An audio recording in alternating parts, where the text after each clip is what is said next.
Okay, so now this time we're talking about a area bounded by these four curves. So it's primarily ln of x. So let's draw that first. So ln of x approximately looks like that. Okay, and y is equal to 1. So let's say that's 1 and 2. Okay, and x equals 0 is the y-axis. So we're talking about this area right here. And we're going to rotate that area about the y-axis. Okay, so let me do my best to draw a reflection here. So we're going to get a volume that looks like the following. Okay.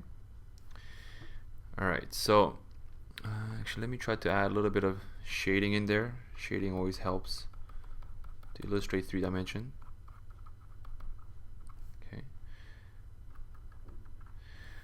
All right, so let's think about this. So now the regular shape, the cross section, right, is this. The circles are formed this way. You cut this way, and that's one cross section, which we're going to generate a thin cylinder with, right? A thin cylinder. Okay, so clearly the thickness is dy now, so we're going to integrate in respect to y.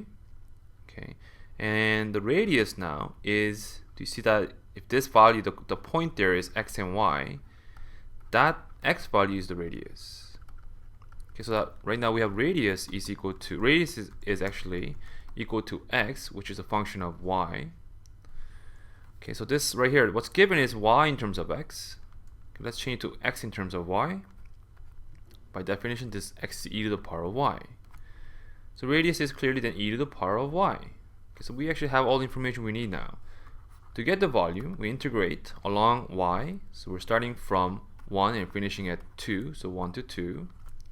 Pi, radius squared, so it's e to the power of y squared dy. Okay, so pi, 1 to 2, e to the power of 2y. Okay, if we just multiply that 2 in. Antiderivative will be e to the power of 2y times by half. Alright, so that's actually pi over 2 if you multiply the half and the pi in. So let's plug it in now. It's going to be e to the power of 4, 2 times 2, minus e to the power of 2.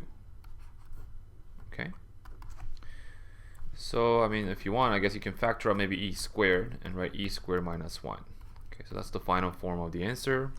Otherwise, you can punch in the calculator to get the decimal equivalent.